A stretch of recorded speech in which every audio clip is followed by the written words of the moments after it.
places, colors, and even sound. So they see in colors about as well as you and I do. Now, for some reason, pink's their favorite color, so you ladies better watch out. But it doesn't take, come on, Prince Eric. Now we got a big guy on the bank. But it doesn't take a very big alligator to ruin your day. What I mean by that is, average bite on about a 6 to 7 foot alligator, which the little Henrietta right here is probably about 7.5, maybe close to 8. But average bite at that size is around 400 to 500 pounds. Now, that doesn't seem like much weight. Most of you fellas probably put that up at the gym every week, don't you? Maybe? Yeah. Some of you ladies. Some lady over there. There she is. Doesn't seem like a whole lot of weight, but our arms and legs actually tend to start breaking around 450. So some of these small alligators here can actually do quite a bit of damage. Now, once they jump up in size to around 10 feet or so, which old Prince Eric on the bank there is probably about 12, 12.5. But that bite force will tend to make a tremendous leap to around 1,800 to 2,000 pounds, which, by the way, would not feel very good. Now, one good thing about it, though, is one of these big guys did happen to get a hold of you. He can only hold that pressure on you for about 20 minutes. So, you know, if you got 45 minutes to kill, things are fine. Isn't that right, Prince Eric? He'll get tired after 20 minutes, let you go, you can go on about your day.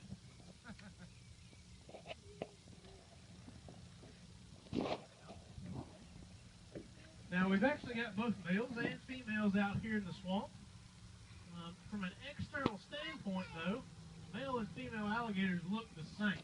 So I can't really look at one and say, that one kind of looks like a boy, that one kind of looks like a girl, because they're identical on the outside.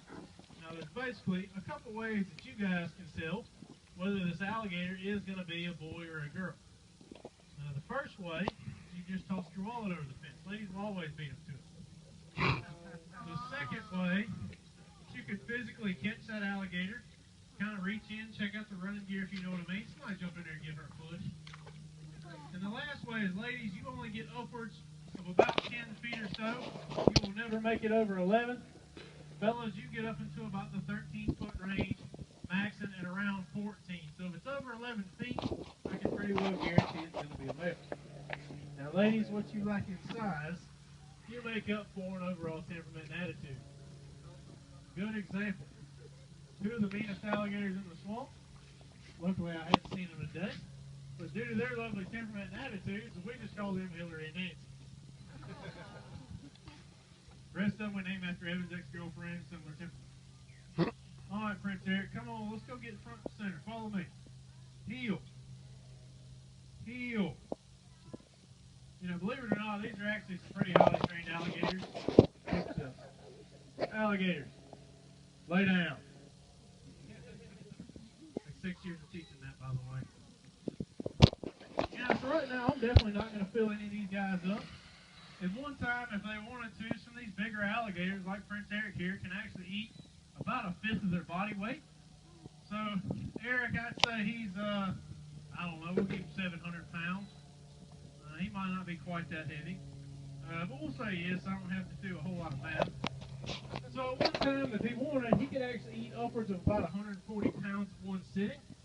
But a couple of kids would fit right in, wouldn't they? Now, if he was at the extreme other end of that, say he's having a hard go of things, life is a little tough, as long as he gets about 10% of his overall body weight, about 70 pounds, he could actually go upwards of about a year, year and a half with no food whatsoever and still keep that lovely figure of his. So, kind of shows you how good these guys are at energy conservation. This is one of my little three-legged girls. I don't know if y'all can see, she's missing just about half of her right front arm there. Come on, sweetie, you're almost out. Come on. There you go. Losing a limb to these guys, not too big of a deal. They will actually clot blood amazingly fast, so they won't bleed to death. As well as they have antibodies in their blood, makes them highly resistant to infection. So losing a limb, slow them down a little bit, not really hurt them in the long run. Ouch. A little bone in there.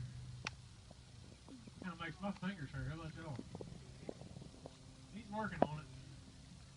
So, I didn't bring a whole lot of bone out here today because I didn't figure there's going to be too many big guys showing up.